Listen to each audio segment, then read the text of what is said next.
E aí, tudo bem? Você sabe o que é domínio, contradomínio e imagem de uma função? Então não sai daí que depois da vinheta a gente fala sobre esses três conceitos.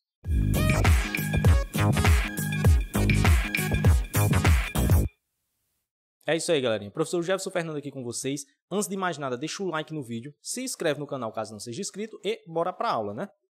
Então, hoje nós vamos tratar sobre esses três conceitos aqui, né, de funções, que é domínio, contradomínio e imagem, certo? Inicialmente, são conceitos bem simples de se entender. Então, a gente vai trabalhar primeiro os dois conceitos iniciais aqui, que é domínio e contradomínio, certo? Então, por definição aqui, a gente tem o seguinte, ó. Fazendo essa definição aqui, a gente tem o seguinte. Seja f é uma função de a em b, né, a gente tem o seguinte.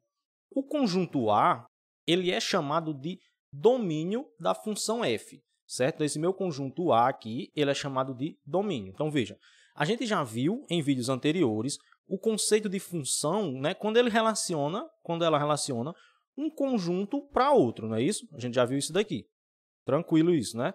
Então, se você não assistiu o vídeo ainda, eu vou deixar o cardzinho aparecendo lá em cima para você ser direcionado para ele. Então, a gente trata esse conceito de função aqui, quando relaciona de um conjunto para outro, certo? Então, a gente faz essa anotação, f de a em b. Esse primeiro conjunto, né, chamado conjunto A, ele é considerado o domínio de f, né? E a gente pode representar assim, ó, d de f, certo? Domínio de f.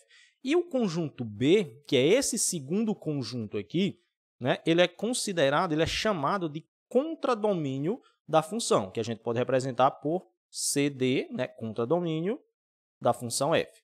Tranquilo isso, né? Então, se eu tenho uma relação de dois conjuntos aqui, né, uma função que associa cada elemento de um conjunto a um único elemento de outro conjunto, né, eu tenho que esse primeiro conjunto aqui é considerado domínio, esse segundo conjunto é considerado o contradomínio, certo? Então, a gente tem também que observar algumas restrições para o nosso domínio, certo? Como assim? Eu tenho sempre que observar algumas restrições para os nossos domínios. Então, a gente vai pegar aqui alguns exemplos, né? E a gente vai sempre considerar que esse caso aqui, essas funções, elas são a aplicação dos reais nos reais, certo? Dos reais nos reais, de uma função de R para R, tranquilo? Então, a gente tem dois casos especiais a se observar, que são dois casos onde a gente encontra restrições, certo? São nos casos onde nós temos denominadores e nós temos radicais, né? Raízes. E mais, esses radicais, né, são radicais de índice par, certo? Então, o índice do radical aqui é um 2, é um 4, né, é um 8, qualquer índice par aqui, ok? Então, vamos lá. As restrições são as seguintes, ó. Para os denominadores, certo? Para os denominadores sempre têm que ser diferente de zero, certo? Enquanto esses radicais, eles têm que ser maiores ou iguais a zero. Olha como é simples. Por que o denominador da função ele tem que ser diferente de zero? Ele tem que ser diferente de zero porque se, por exemplo, a gente for pegar uma função que possa aparecer 1 sobre 0, né, isso daqui é uma indeterminação, ela não vai existir em R, não é isso?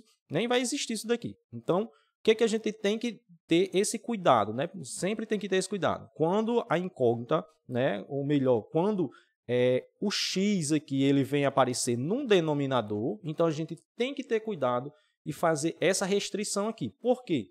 Vai existir valores aqui, né, que se eu colocar no lugar desse x, essa parte de baixo aqui ele vai zerar, né? Nesse caso aqui, é uma função de R em R, mas nem todos os valores de R, digamos assim, tem aplicação para eles no nosso domínio, certo? Então, por isso que a gente tem que ter esse cuidado aqui, certo? Como é que eu faço para descobrir quais são esses valores? Nesse caso aqui, ó, quando é denominador, você vai pegar o que está no denominador, 3x mais 3, e vai dizer que isso daqui é diferente de zero, beleza? E aí eu vou fazer o que agora? Eu vou isolar o x aqui, certo? Então, esse 3 que está positivo passa a negativo, não é isso? Vai ficar 3x igual a...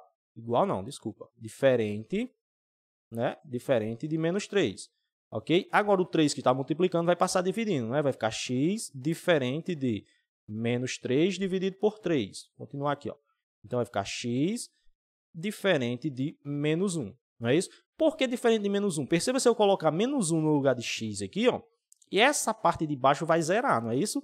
Então, vai ficar 3 vezes menos 1, que dá menos 3, mais 3, 0. Então, iria ficar aqui uma divisão por zero, certo? E a gente já viu que não pode. Então, eu sei o seguinte, que essa função aqui, o domínio dela é todo o conjunto dos números reais, certo? Só não pode ser o menos 1, porque menos 1 faz isso daqui dar zero. Então, como é que eu escrevo o domínio aqui, ó? O domínio dessa função vai ficar assim, ó. Domínio de f, não é isso? Domínio de f é igual ao conjunto dos números reais, certo? Menos o número 1, certo? É todo o conjunto dos números reais menos o número 1. Ainda dá para escrever isso daqui também naquela notação do intervalo, né? X, tal que x pertence a R. Ó, eu poderia escrever ela da seguinte maneira ainda, certo? Vou escrever aqui nesse cantinho, certo? Seria assim, ó. O domínio aqui da função f, né, vai ser, aí você vai botar entre chaves, x, que pertence ao conjunto dos números reais, tal que esse x, né, esses x aqui, esses elementos x, é diferente do menos 1, ou seja, pode ser qualquer valor de r, exceto um menos 1, beleza? Então, feito aqui para quando é denominador. Mas aí quando é raiz, quando é radical, o que a gente faz? Quando é radical, a gente vai dizer que esse radical é maior ou igual a zero. Então, você pega o que está embaixo do radical aqui, ó, né? 5x menos 10, e vai dizer que é maior ou igual a zero, certo? Por quê? Porque em R não existe raiz de índice par de número negativo, certo? Por isso que ele tem que ser maior ou igual a zero, tem que ser zero ou positivo, certo? Então, mesma coisa que eu faço, vou isolar o x, ó. O 10 negativo passa positivo, né? Vai ficar 5x maior ou igual a 10. Então, o 5 multiplicando passa dividindo, x maior ou igual a 10 sobre 5, e aí vai ter x maior ou igual a 2. Tranquilo? Então, como é que eu posso escrever isso daqui, ó? Como é que pode ficar isso daqui? Nesse caso, eu tenho que escrever dessa maneira aqui, certo? Eu tenho que escrever dessa maneirazinha aqui, ó. Então, vai ficar o domínio de g, não é isso? Que é a função g de x aqui, vai ser igual a quem, ó? Vai ser igual a quem? Os elementos x que pertencem ao conjunto dos números reais, tais que esses elementos x sejam maior ou igual a 2. Beleza? Então, está escrito aqui, está feito o nosso domínio da função f e da função g. São esses dois casos que a gente tem que tomar cuidado, né? Radicais de índice par, né? E denominadores. Vamos ver aqui nesses dois exemplozinhos aqui, ó. Por exemplo, nesse caso aqui, né? Nesse caso aqui, como é que eu posso proceder? Eu tenho uma raiz e ela está no denominador, certo? Então, essa raiz ela tem que ser positiva, né? E diferente de zero. Então, uma maneira de eu escrever isso daqui é só fazer assim, ó. X menos 4 é maior do que zero, certo? Agora, não pode ser maior ou igual, tranquilo? Por quê? Porque se for zero aqui, não vai poder ainda, né? Então, x menos 4 é maior do que zero. Então, vai ficar assim, ó, x maior que 4, não é isso? Quem é o domínio da função h aqui, ó? São x que pertence ao conjunto dos números reais, tais que x é maior do que 4, certo? Você pode encontrar também x maior que 4 e diferente de zero, né? Então, isso aí vai dar certo também, né? Então, nesse caso aqui, x maior que 4. Qualquer número maior que 4 que eu colocar aqui, né, o resultado aqui vai dar maior que zero, né? E, consequentemente, aqui vai fazer sentido, beleza? E nesse caso aqui, que eu tenho os dois, né? Então, você vai fazer as duas coisas, ó. Eu tenho um denominador, então você vai fazer x menos 2 é diferente de zero, certo? Então, aqui é diferente de zero. Então, vai ficar x é diferente de menos 2, certo? E você vai fazer também para o radical, né? Eu tenho que dizer isso aqui o seguinte, né? Que esse radical aqui, que é x, tem que ser maior ou igual a zero, certo? Como é que eu posso escrever isso? O domínio da função m, né? Ele vai ser igual ao x que pertence a R, tal que esse x é maior ou igual a zero, x é maior ou igual a zero, né? E também x é diferente de 2, certo? Nesse caso que apareceu os dois aqui, eu posso escrever eles dois separadamente aqui, beleza? Tranquilo? Então, sempre a gente vai ter cuidado quando aparecer denominadores e quando aparecer radicais, tranquilo? Então, essas restrições aí a gente tem que ter cuidado no domínio das funções aí, beleza?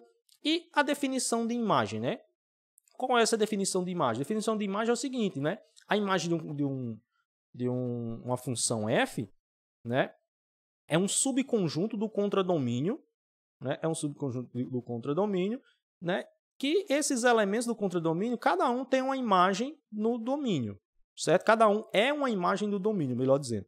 Ou seja, são os valores do x, ou do f de x, ou do y que você encontra, né, quando você substitui aqueles valores x lá do conjunto A. Certo? Vamos pegar isso aqui em um diagrama para ficar um pouco mais claro.